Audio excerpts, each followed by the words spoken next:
Doubt is a small seed.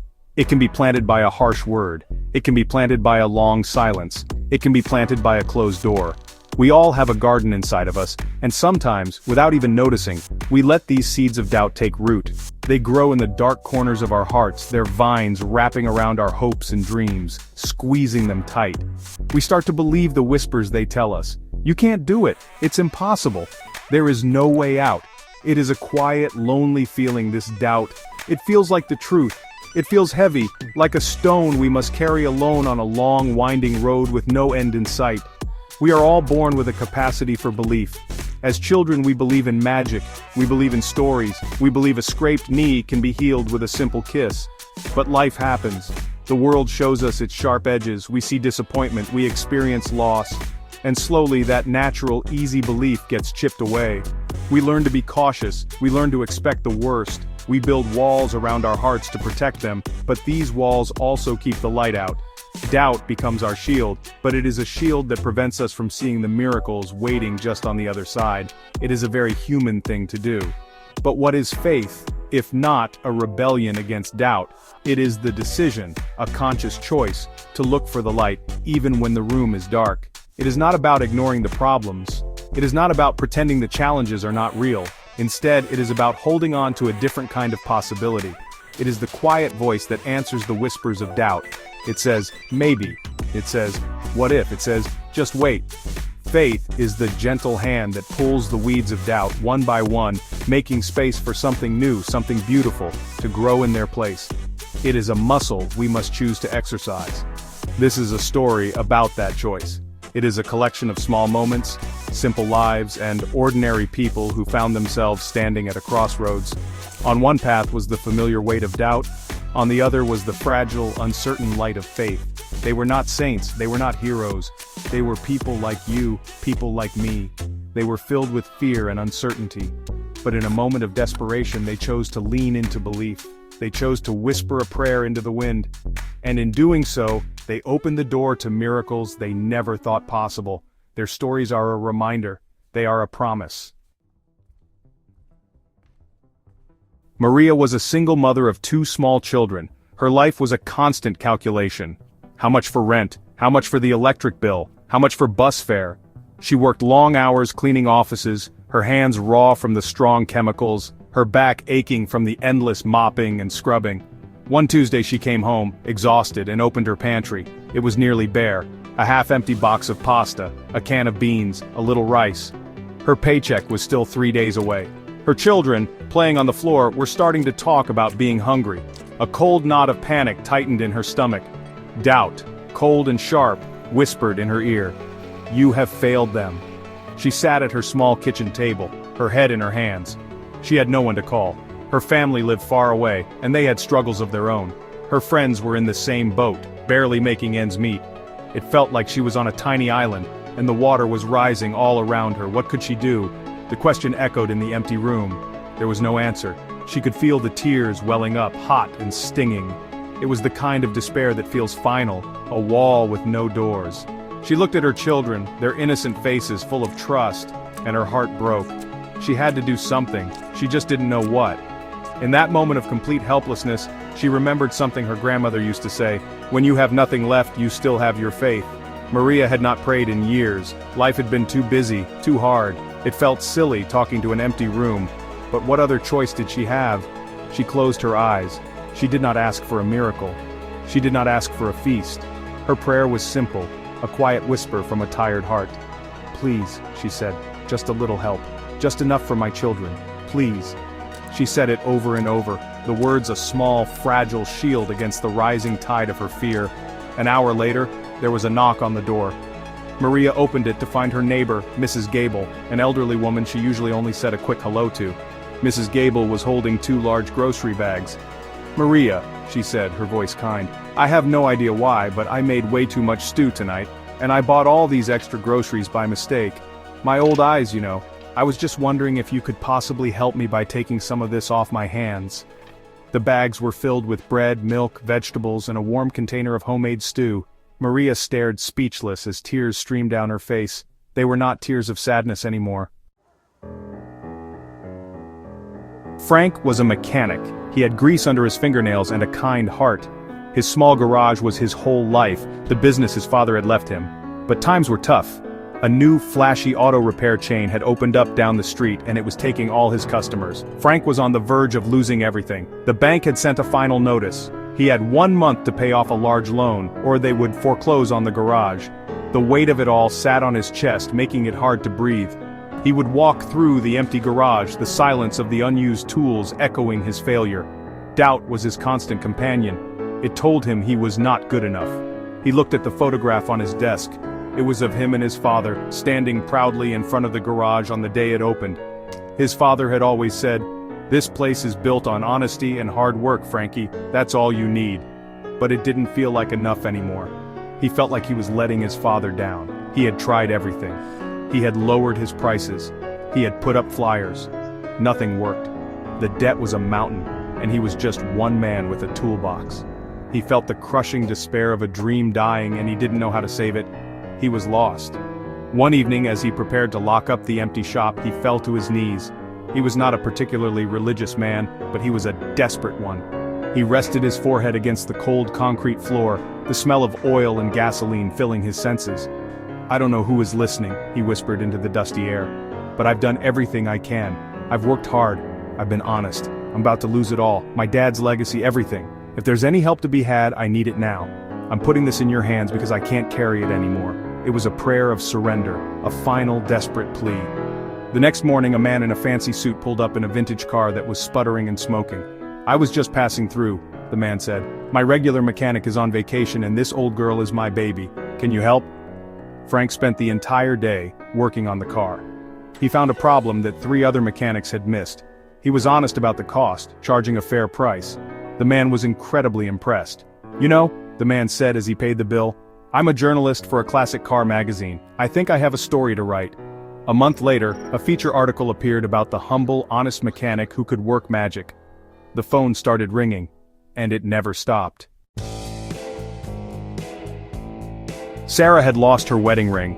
It wasn't just a piece of jewelry, it was the ring her husband David had placed on her finger 10 years ago. It was a simple gold band, but it held a universe of memories. It held the laughter, the tears, the promises.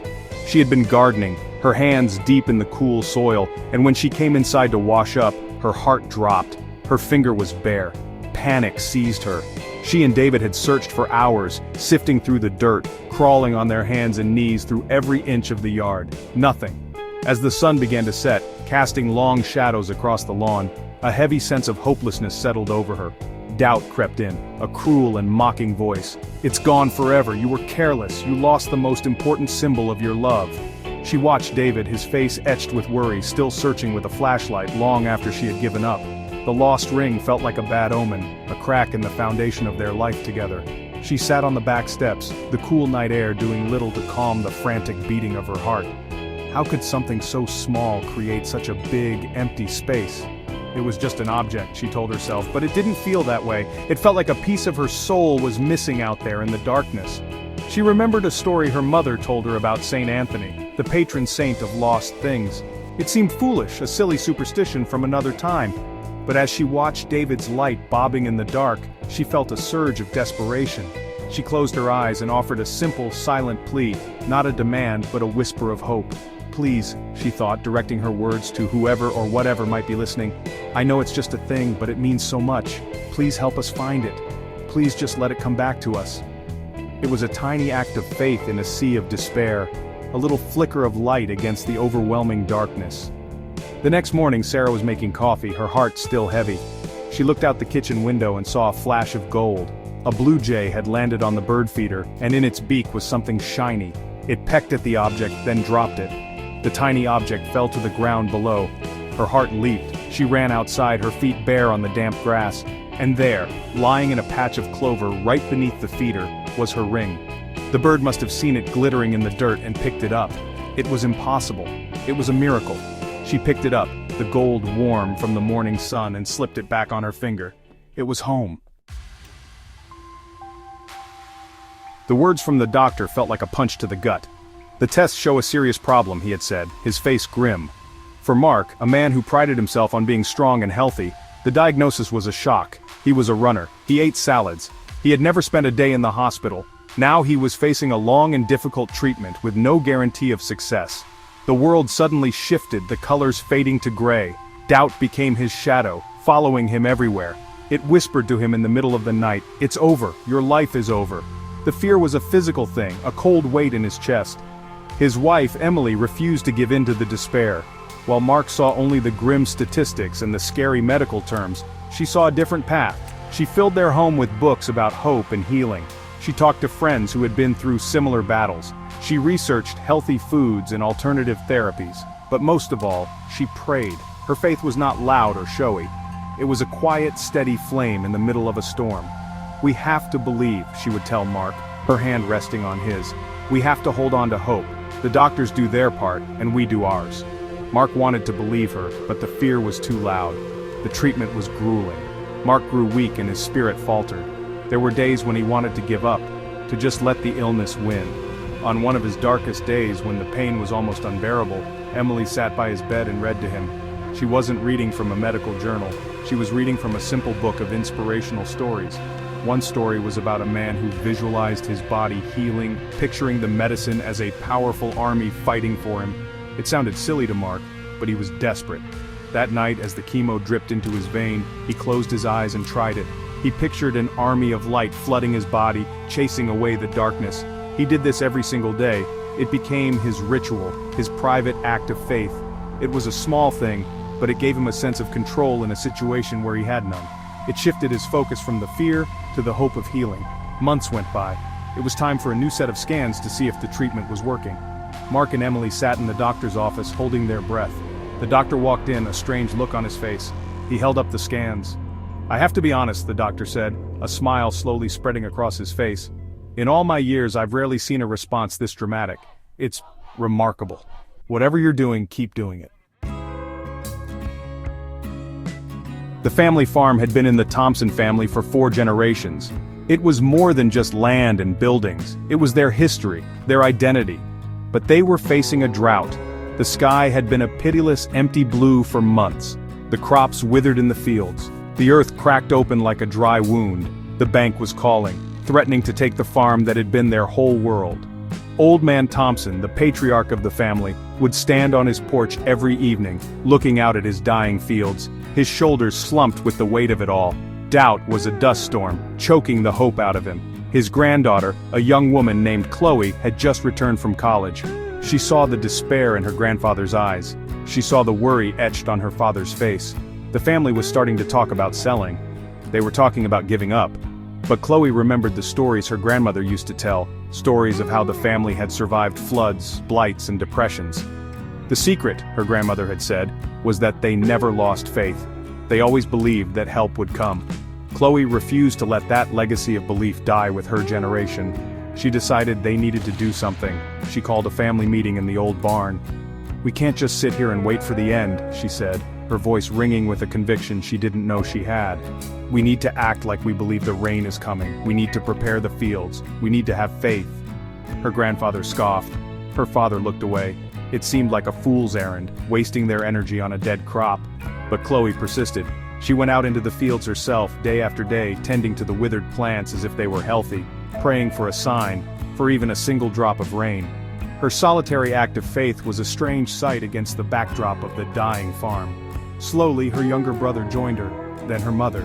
Finally, seeing their quiet determination, her father and grandfather picked up their tools and went to work alongside them. They didn't talk about it, but a silent understanding passed between them. They were choosing to believe. That very evening, as they were finishing their work, a strange thing happened. The wind shifted, the air grew heavy. Dark clouds, the first they had seen in months, began to gather on the horizon. And then, it started. A gentle drop, then another, then a downpour. The rain came down, washing the dust from the leaves, soaking the thirsty ground, and washing away the family's doubt. The farm was saved. Faith does not always arrive with a thunderclap or a dramatic last-minute rescue. Sometimes it is found in the smallest, most humble of actions. It is not always about believing for a miracle that will save your farm or heal your body.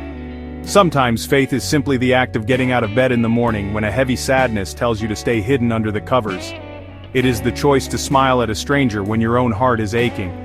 It is the decision to plant a garden in the spring, trusting that the sun and rain will come, that the seeds will sprout, that life will continue. Consider the teacher who walks into a classroom full of challenging students. Every day she faces disrespect, apathy, and difficulty. Doubt whispers that she is making no difference, that her efforts are wasted. But her faith is in the one student who, for a brief moment, looks up and understands. Her faith is in the potential she sees, even when the students cannot see it in themselves. Her daily act of showing up, of teaching with patience and kindness, is a profound act of faith. She is planting seeds in a difficult soil, believing that one day, long after she is gone, something beautiful might grow from her efforts. Think of the person who decides to forgive. Someone has hurt them deeply, a betrayal that left a scar on their soul. The easy path is to hold on to the anger, to nurture the grudge. Doubt tells them that forgiveness is weakness, that they will only be hurt again. But to choose forgiveness is an incredible act of faith. It is faith in the idea that letting go of the pain will heal their own heart. It is a belief that they can be free from the prison of the past. It is not for the other person, it is for themselves. It is a quiet miracle of release, a choice to believe in peace over pain. These small acts are the building blocks of a life of faith. They are the daily practice that strengthens our belief. We do not need to wait for a crisis to exercise our faith. We can find it in the choice to be kind when we feel impatient. We can find it in the decision to be hopeful when the news is bleak. We can find it in the trust we place in a friend, in the love we give to our family. Each small choice to act from a place of hope rather than fear is a victory. It is a quiet declaration that we believe in the good, that we trust in the light, even when we cannot fully see it. You do not have to look far to find these stories. They are not just in books or sermons. They are happening all around you every single day. They are in the sigh of relief when a lost pet finds its way home. They are in the unexpected check that arrives in the mail just when the rent is due. They are in the phone call from a friend, checking in at the exact moment you felt most alone. These are not always grand, earth-shattering events. They are small, quiet affirmations that we are not alone in this journey, that there is a grace at work in the world that is bigger than our understanding. The trick is to learn how to see them. Our world is so loud, so busy. We are distracted by screens, by schedules, by the constant pressure to do more, to be more. We often miss the quiet miracles happening in the background. Doubt thrives in this noise. It tells us these small, hopeful moments are just coincidences, just random luck. It encourages us to dismiss them, to explain them away with logic. But faith invites us to pause. It asks us to look closer. It suggests that maybe, just maybe, these moments are not random at all. Maybe they are winks from the universe, gentle nudges from God. To cultivate this sight, we must practice gratitude. When you start to actively look for things to be thankful for, your perspective begins to shift. You stop focusing on what is missing and start noticing what is present. You see the beauty in a sunset. You feel the warmth of a cup of coffee. You appreciate the sound of a loved one's laughter. This practice of gratitude opens your eyes. It tunes your heart to a different frequency. Suddenly the world does not seem so harsh. You begin to see the evidence of goodness everywhere, in the kindness of a stranger, in the resilience of nature, in the love that connects us all. This is how faith grows. It is not an instant transformation. It is a slow, gentle awakening. It is like learning a new language. At first it is awkward and unfamiliar, but the more you practice, the more you immerse yourself in it, the more natural it becomes. You start to see the connections. You start to understand the patterns. You begin to trust that there is a loving hand guiding the narrative of your life. Even in the chapters that are filled with struggle and pain, you find belief not in the absence of problems, but right in the middle of them, in the everyday grace that sustains you. Perhaps you are reading this, and your own life is filled with doubt. Perhaps you are facing a mountain that seems too high to climb, a sickness that feels too strong, a loss that feels too heavy. You may feel that faith is for other people, for those who are stronger or luckier than you. You may feel that your own pantry is empty, your own fields are dry. The stories you have read may seem distant, like fairy tales that could never happen to you. That is okay. Doubt is a part of the human experience. It is the starting point for every journey of faith. It is the question that opens the door to an answer. The promise is this: you are not required to have a perfect, unshakable faith. You do not need to feel a surge of absolute certainty. All that is ever asked of you is a willingness to try. All that is needed is a mustard seed of belief, a tiny, fragile hope that things could be different. It is the choice to whisper a prayer, even if you feel foolish. It is the choice to look for the good, even when you are surrounded by bad. It is the choice to take one small step forward, even when you cannot see the entire path. Your faith does not have to move the whole mountain at once. It just has to be strong enough to help you take that next step. Think of your doubt not as a wall, but as a door. On the other side of that door is a possibility you have not yet considered. Faith is simply the key. It is the courage to turn the knob and peek at what might be on the other side. You may not find a dramatic, instant solution, but you might find strength you did not know you had. You might find a moment of peace in the middle of a storm. You might find an unexpected kindness from a neighbor.